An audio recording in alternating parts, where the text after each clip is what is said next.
As I said previously, I fast forwarded to mid-season, around the time when his father Doc would trade for him and save his career pretty much. But let's see if things can unfold differently here. This is the second episode of replaying Austin Rivers' career. You can find a link to the first episode in the description.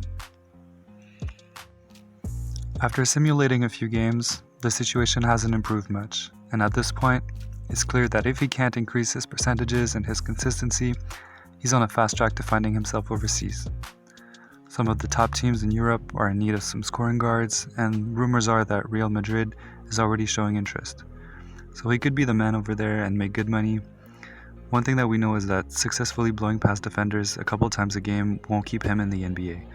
Most G League players can't do that, and that's not enough.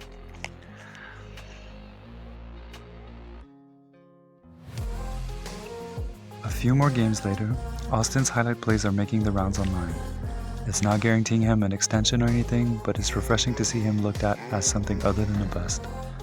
Things slowly start to turn around, and after a string of decent games, his attributes improving fast, and multiple bad shooting nights for Eric Gordon, coach started experimenting with starting Austin Rivers at the 2.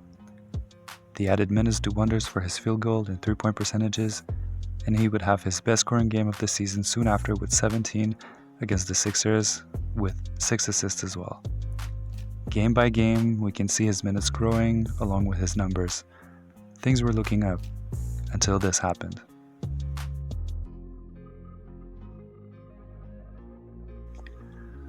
So he had to watch All-Star Weekend from home in a cast, even though everything was happening on his home court.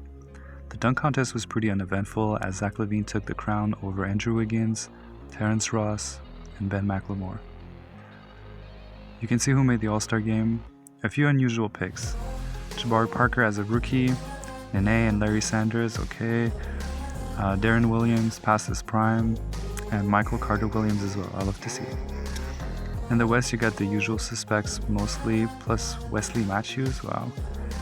And 2 of Austin's teammates, AD and Tyreek, were first-time All-Stars. It seemed obvious that Austin Rivers would miss the rest of the season with his broken leg, but his rehab went exceedingly well, and he was fully healed before the last game.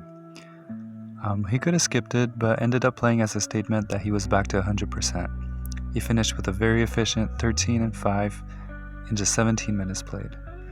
As New Orleans ended the season just shy of playoff contention in the West, he was making it known that he was going into the offseason healthy and ready to work on his game.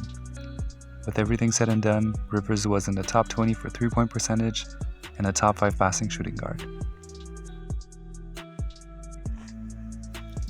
Kyrie got the 2015 MVP with a 25, 4, and 8 season. Jabari Parker was voted Rookie of the Year with impressive numbers as well, and Larry Sanders won Defensive Player of the Year. The Spurs repeated as NBA champions, sweeping a tough DeMar DeRozan-led Toronto team who couldn't find ways to get clean looks at the hoop or defend San Antonio's ball movement. A 39-year-old Tim Duncan would win MVP honors and pass Kareem to become the oldest NBA Finals MVP in history.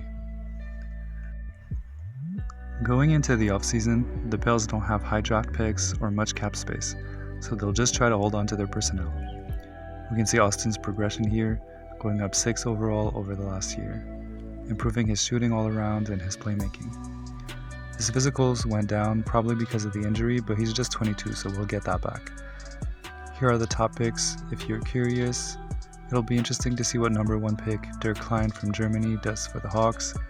He's an athletic Mario Hezonja type guy, and I like this 19-year-old point guard from UNC as well.